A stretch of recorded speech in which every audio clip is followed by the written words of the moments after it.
It's the one thing that we all have, the mind, right? But it's the one thing that we don't have a manual for. We buy a blender, we get a manual. Our iPhone comes with a manual. We get a car and it has a manual.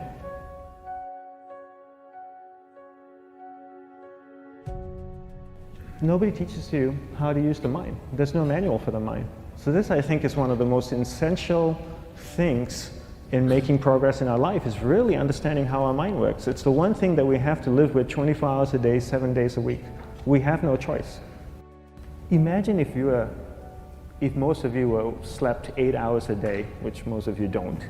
You slept and you were awake 16 hours a day. In the 16 hours you practice your awareness just randomly moving from one thing to another, to another, to another, all day practice being distracted. What would you be good at after 6 months? You did this 16 hours a day, you just allow your awareness to jump from one thing to another, to another. I'll tweet right now, I'll switch to text messaging, then I'll go to email, oh, my phone's ringing, so I'll answer the phone, and then somebody's speaking to me, so I'll have 2 conversations at one time.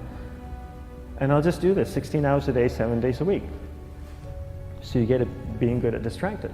After 1 year, you're an expert at being distracted. After a year and a half, they'll invite you to give keynote talks on being distracted. You're so good, you practice 16 hours a day.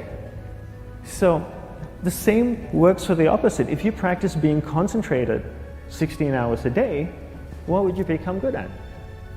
You become good at concentrating. And all it takes is practice.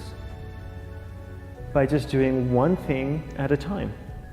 Keeping your awareness on one thing at a time. And you integrate this into everything that you do in your life. So the best way to do it is pick a few opportunities in your everyday life. For example, we all speak with people. When I speak with somebody, I give them my undivided attention. I keep my awareness on them, and the conversation is really brief. Why? Because we're concentrated. We're not being distracted. A 10-minute conversation normally just takes 3 minutes because you're just so focused. I define concentration as the ability to keep that awareness on one thing for a prolonged period of time. So if I can keep my awareness on Eric and not drift away and think about the wedding, or drift away and think about the vacation, or what I'm going to do later, then I'm concentrating on Eric. Every time it drifts away, I bring it back. And the more I practice this, the more I practice concentration. So concentration is the ability to keep your awareness on one thing for a prolonged period of time. And that's a very simple definition of concentration. How do you get better at concentration? You practice this. You practice this 24 hours a day, 7 days a week. And it's the only way to get good at it. And what's the best way to practice it? The best way to practice it is to integrate it into everything that you do in your life. Not to meditate 10 minutes in the morning. It doesn't work. You really need to look at your life the same way a sprinter in the Olympics looks at his life. You've all heard of Usain Bolt, the man that won the gold medal twice, 2 Olympics in a row, broke the world record. I don't know anything about him, to be honest. But if I was looked at him, he obviously sprints, he practices running, probably does a lot of long distance, he probably does a lot of stretching as well, I'm sure he gets massages. He looks like he eats the right kind of food. Drinks the right amount of water, takes vitamins. His whole day is so disciplined. For what? To prepare him for 9.57 seconds. I think that's what the world record is, right? For 100 meters, 9.5 or 9.57 seconds.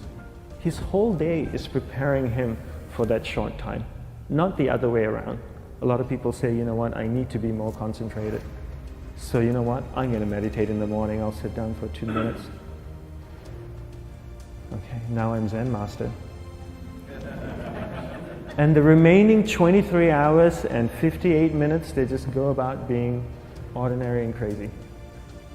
How does that work? How would you change? It's not balanced at all.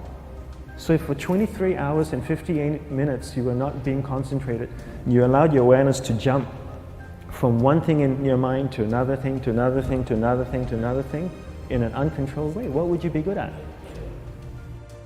And out of a prolonged concentration comes the wonderful power of observation. You just become more observant, and when you become more observant, you see solutions quicker and you solve things quicker. And it's a wonderful, powerful feeling when somebody is concentrated on you and not being distracted. So the best way is to integrate it into your everyday life. You're speaking with your spouse, give her or give him your undivided attention. So develop your awareness, integrate it into everything that you do in your life. And that's the best way you become good at. The next thing we need to develop is develop your will. Will is really important. Will is almost like a muscle in your mind, and you use that to pull and control your awareness and take it from one area of the mind to another. And the will needs to be developed, and same like concentration, if you don't cultivate the will, it doesn't grow. And this is something that really needs to be cultivated. How do you develop the will? There's 3 very simple ways to develop the will. 1 is you finish what you begin. 2 is you finish it well beyond your expectation, no matter how long it takes. 3 is you do a little bit more than you think you can do. All of those things require effort, and effort is will. It's so much easier to start a project than to finish a project, right? When you start a project, you're feeling creative, you're feeling inspired, you're full of energy. At the end of the project, you go, whose idea was this? So it requires tremendous amount of will to finish, and every time you complete something, you develop a little bit more will, and you have that muscle. And will is an amazing thing to develop, because once you develop will, that same will you can use in every aspect of your life to keep your awareness on one thing at a time, to finish projects, to see things through to the end, anything you want. The best way to develop will? Bring it into your everyday life, into everything that you do. Give you an example, the way I integrate it into my everyday life, I try and finish what I begin. So for example, going to sleep. I sleep every night, so I put on my pajamas, I floss, I brush my teeth, I go to bed, I sleep, I wake up in the morning, I make the bed. Why? Because I'm finishing what I start.